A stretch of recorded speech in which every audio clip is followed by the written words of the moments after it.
Welcome to Close Encounters on Frontier Television, your rising channel of the Northeast. That's fast, fair and fearless. HEMENDRA Prasad Barooah is better known in Assam as a noted tea planter who has taken the business started by his grandfather Rai Bahadur Barooah, taking over from his widow mother Kamala Kumari Barooah to all its success and glory. HEMENDRA Prasad Barooah did his MBA from prestigious Harvard Business School, USA in 1949. In 1950, he laid the foundation of B&A Group by taking over Barasali Tea Estate. Apart from promoting tea plantation business through his flagship company B&A Limited, Barooah has promoted several business ventures in tea broking, tea and industrial packaging and tourism. During his long entrepreneurship, he has remained President of Bengal Chamber of Commerce and Industry, Member of Tea Board, Chairman, Local Board, East of State Bank of India, Director, Indian Airlines Corporation and Member of Central Advisory Council for Industrial Development, New Delhi. He was also the Chairman of Tea Research Association, Assam Tea Corporation Limited for 3 terms. An ardent art lover and collector, HEMENDRA Prasad Barooah lives his life king size as he believes, work hard, relax and enjoy the leisure. In Close Encounter today, we present to you HEMENDRA Prasad Barooah in a candid conversation with our Editor-in-Chief Manoranjana Singh.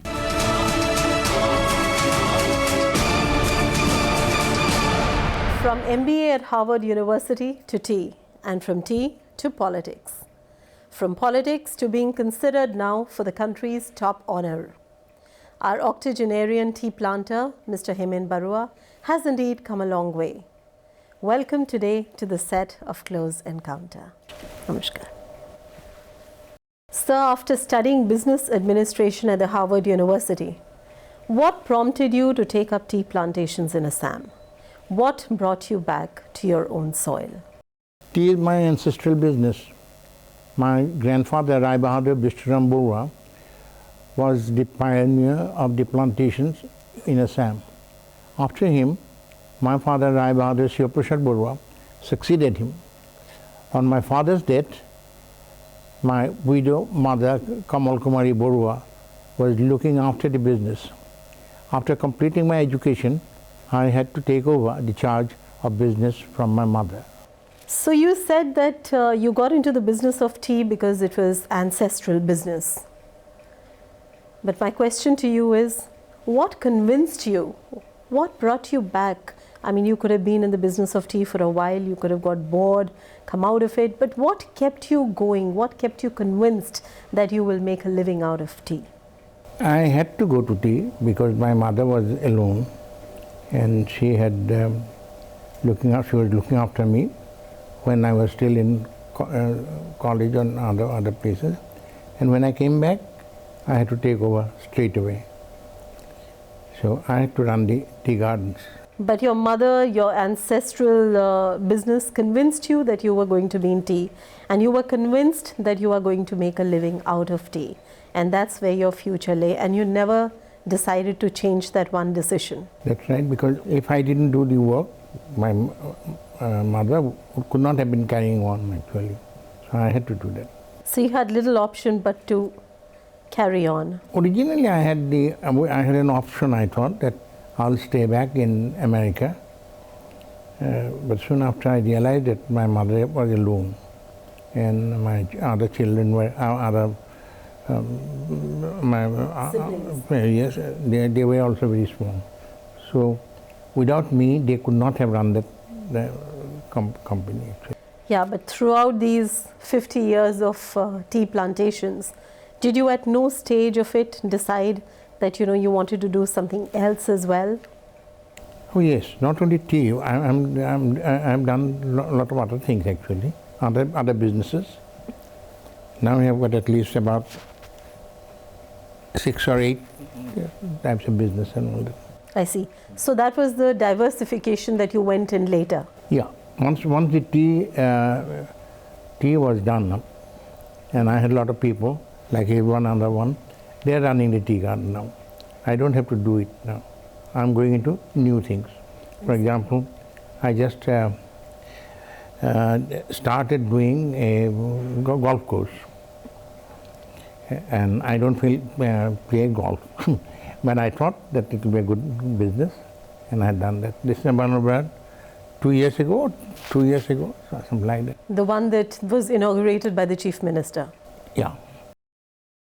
So how does that business run? Is it a good business? Is it a lot of good commercial activity? It has been a good business, but that particular business, it takes at least 4 or 5 years to get the money. But we have got other business together with that for what do you call that?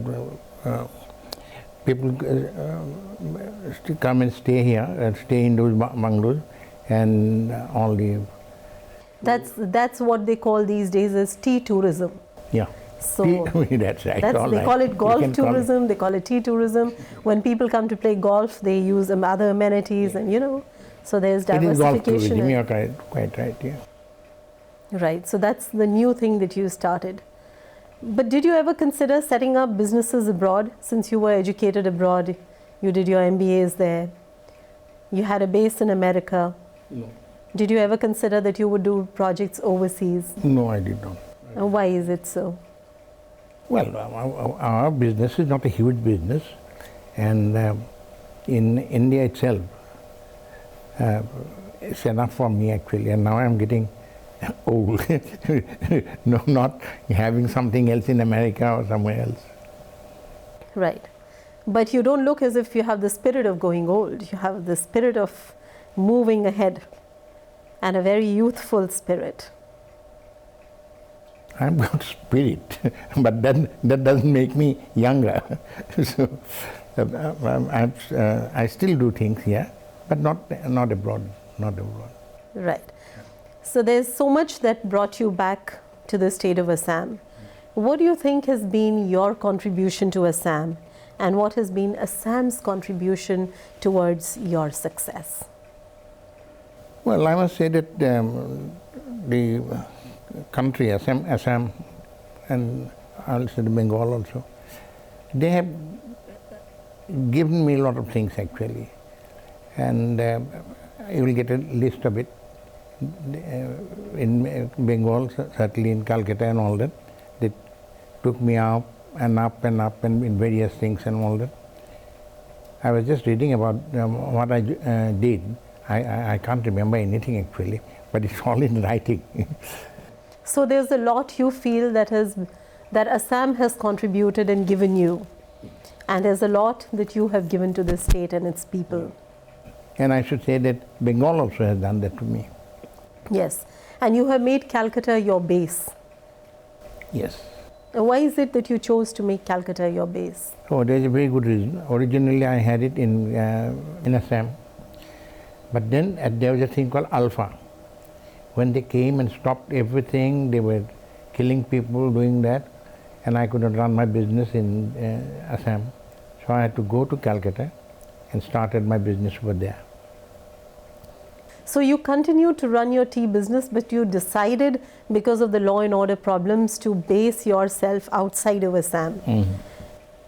In this context, I have a very pertinent question. You see, recently you find that a lot of the people who are facing problems from labor class in the tea gardens, and also the government's explanation that there is a huge Maoist influence in tea gardens. And you've seen the recent death of a tea planter and his wife, which has actually sent shivers down the spine of many of those who continue to run these very, very successful tea gardens. So what is your observation on this? About tea?